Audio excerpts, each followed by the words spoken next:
YouTube, this is Timobo. I'm back again with another video. It's been a while since I last did a video. I've been busy, but also been kind of lazy with the videos. So hopefully I'll be getting out more videos in the next couple of weeks. There's a lot of stuff I want to talk about, so you can look forward to that. But today we'll be discussing race, right?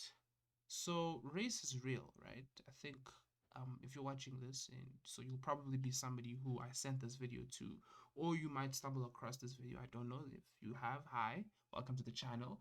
But yeah, race is real, right? I think that is something that should be indisputable. But what is race, right? So let's just start from the beginning. What kind of inspired this video, right? So race is real used to be a kind of catchphrase used all over the right-wing internet between like 2014 and 2019. Usually used to signal that you've like sort of become aware of this reality that whoa, race is real. Like whoa, all these different human beings are like different races, and this is like a real thing, and it's affecting our societies, etc. But this is like something that was esoteric, but now you know it. It's sort of like a red pill.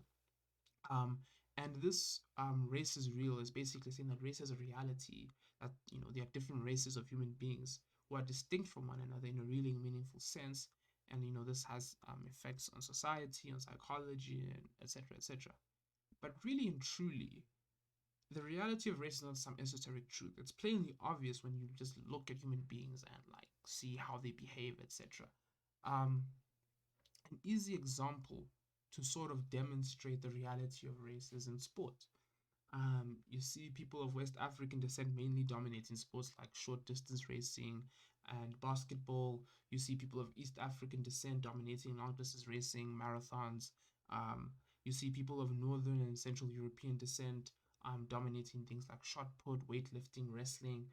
Of course, on the rare occasions you'll see like a Northern European dominate short distance racing, or for example, a Far East Asian dominating short distance racing like Su Bingtian, one of the fastest men ever, and being the only person of non-African descent and really non-West African descent to run um, below 9 seconds, below 10 seconds rather.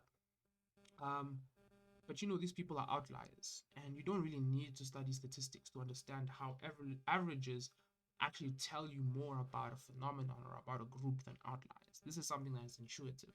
Like people look at the average of a certain situation or a certain phenomenon or a certain group of people to really tell you about what they are like in general. And that is obvious, right? That is something that's intuitive. People do it all the time. So if you're someone who's going to refer to an outlier, like, oh no, this Asian guy, like I was talking about Su Bingtian, he's one of these fastest guys we've ever seen. He's Asian, he's not black, from he's not from West Africa, he's not from the US, he's not from the Caribbean. He's so fast. How do you explain him? Well, he's an outlier, right? So if you're trying to use outliers to disprove a reality, you're either stupid or you're being intentionally dishonest. But aside from sports, there are many other ways one can go about proving race. So we can go through a couple of examples here, right? So if we want to start, the first example we can talk about is the fact that there is an allele, in genetics, genes can be broken down into alleles. So this allele is called CCR5 delta 32, which confers greater resistance to HIV-1, and is present almost exclusively in Europeans. And that means you rarely find it in people who are not European. So this is an interesting article about that. I'll leave a link in the description and you can go and read this article. It really shows you the difference that exists in human beings, how these things affect us at a very fundamental level, medically, physically, emotionally, etc., etc.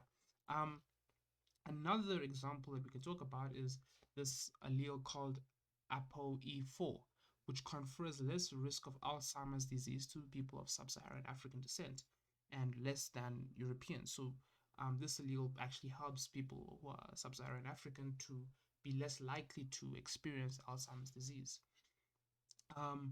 Another example is So people of who have Neanderthal ancestry have different have different skull shapes and are going to experience different conditions compared to people who do not have Neanderthal ancestry. And so people who have Neanderthal ancestry is basically everybody in the world outside of sub-Saharan Africa. Um, Basically everybody in the who exists in the world today who is not of sub-Saharan African descent has some Neanderthal ancestry, with the people with the most Neanderthal ancestry being people who live in Europe or who are descended from people who lived in Europe. Um, so another example of this is um, so people who have the haplotype HapK, um, which is very rare in Africa and only present in African Americans due to European admixture, are have a higher risk of a myocardial infarction. Um, but if you are an African American who has this HapK, or an African who has this haplotype HapK, you have a 3 times greater risk of a myocardial infarction than a European with this haplotype. So as you can see, this has a real um, impact on people who on people in general. This haplotype, and this is obviously genetic. So it's like something you just inherit. It's something that's just racial at the end of the day, or you know, it's affecting you at the lowest level, at the most fundamental level, I should say. Um, so this if this doesn't show to you how racial differences are meaningful for people, I don't know what will.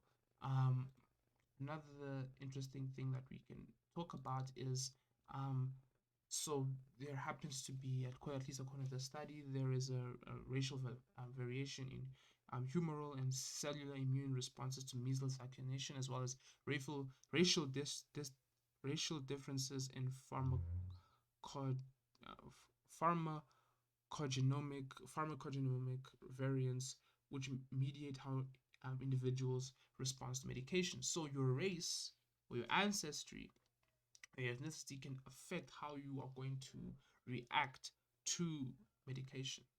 And there's many other things we can talk about. I mean, we haven't even talked about the big thing, which is racial differences in IQ, which I'll talk about in another video.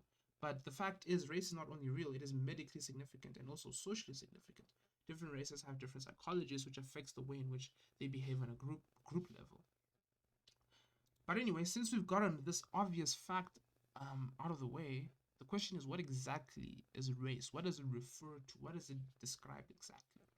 Um, is it species? Are there different human species today? Is it subspecies? Are we all the same species but different subspecies, right? The question is difficult to answer because even biologically, determining the exact nature of species or subspecies is challenging, to say the least. So, for example, if we run into problems with the biological species problem, this is for like defining species in a very general sense for all life forms. So the traditional definition of a species is based on the concept of reproductive isolation, known as the biological species concept. So according to this concept, a species is a group of organisms that can interbreed and produce fertile offspring while being reproductively isolated from other groups. However, this definition is always applicable. For example,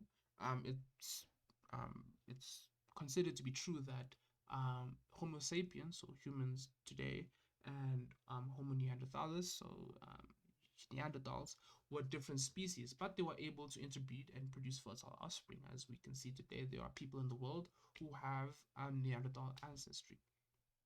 So this doesn't exactly give us a clear definition of well, I would say like a very definitive definition of what a race is. So other species concepts have been proposed to address the limitations of the biological species concept. The morphological species concept defines species based on observable physical characteristics, so they're morphological. The ecological species concept focuses on the role of species in their ecological niche. So what are you doing in the particular niche that you occupy? Um, so for example, are you a predator in that particular niche that you occupy? So the issue with this is that sometimes certain species, especially like for example human beings, are able to quickly change what ecological niche they occupy in order to survive, or due to changing because of changes in the environment. Um, so that also might not be exactly the most definitive definition. Then you have the phylogenetic species concept, which defines species based on the evolutionary relationships and genetic distinctiveness. This is probably the best concept you can have. So if you were to just say, okay, evolutionary relationship and genetic distinctiveness, what you'd end up with is that actually everybody on Earth today, at least, is a Homo sapien, and we're all the same species. But then you might say, well, there are different subspecies, and now determining subspecies is something that's also a bit blurry, right? And so, despite these alternative concepts, the species problem remains unsolved. But advances in molecular biology and genetics have shown that there are complex genetic patterns of variation within and between populations, which kind of makes the boundaries between species quite difficult to determine. So then you also have cryptic species which appear identical but are genetically distinct. So that exactly is the problem with so the morphological species concept is like, well, these two groups appear virtually identical but genetically they're distinct. So what's happening here?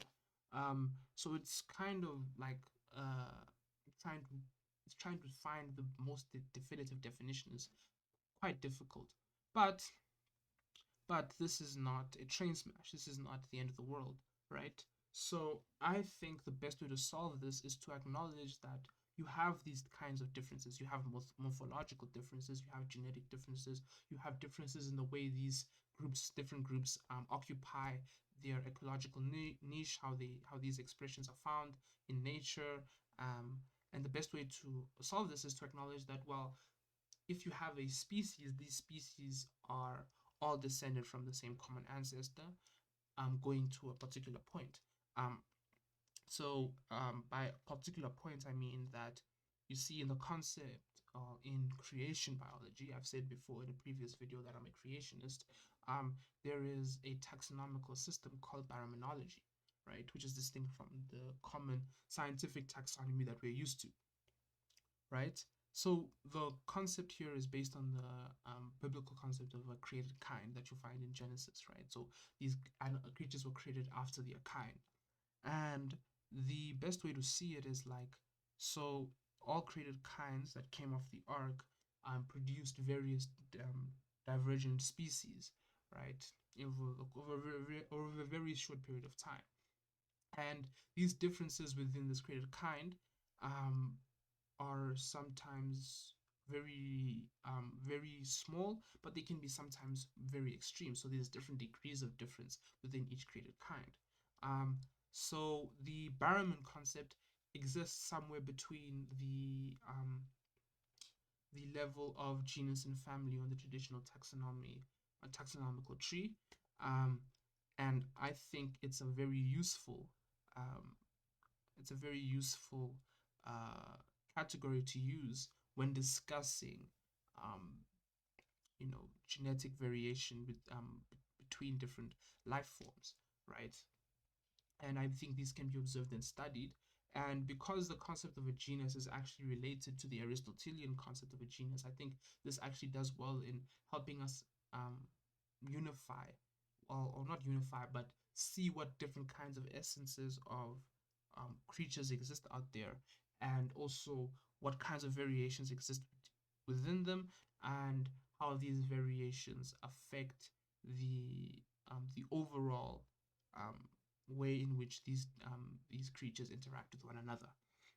Um, so, for example, with human beings, we have all human beings being descended from Adam and Eve, but there are different species of human, and there are different subspecies of different species of human. So you have Homo sapiens, Homo neanderthals, um, Rhodesiensis, all these different species, and then you had subspecies which existed within them, And so you have different degrees of difference, and all of these but at an essential level you still have a human being, and the human being being a rational animal. So rational, I would say, is having an intellect which is not only able to solve problems but also able to perceive the divine directly. So that's what distinguishes human beings from other animals, is the ability to perceive the divine in a direct sense.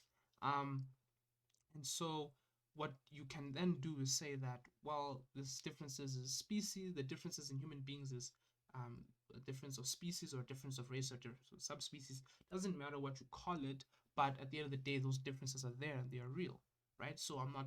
So what I'm saying is that you have these differences and you have um, all these different human beings on the planet, but at the end of the day, essentially they're human beings, but there are accidental differences such as in height, in strength, in intelligence, in skull shape, things of that nature. But in an essential level, they are all human beings. And these differences are going to have an impact on how human societies form and behave. So I think that's the best way of understanding what race is. Race is just another way of saying that you have this essence of creatures, well, these group of creatures who share the same essence, and there are variations within these groups of creatures. So you have a cat kind, which includes cats, might include servals, it might include um, cheetahs. They're all descended from the same common ancestor, but they're all essentially the same animal, but with various degrees of variation. And I think that's the best way of imagining this, because the problem with the species the species definition in a traditional sense is that it creates this sort of continuity with all living creatures, which kind of makes it nonsensical. And that's why you have so many people sort of thinking of race as not being very relevant, even though it is, because, well, there's all this continuation between all living creatures going back to like the first single cell organism. There's no real distinction at the end of the day. It's just different, organizations of stuff, right? They just, the distinctions don't really make sense in that scheme. But I think in the scheme that I'm proposing, this one that's creationist, I think it makes the most sense. So yeah, that's the end of the video. Thank you for watching.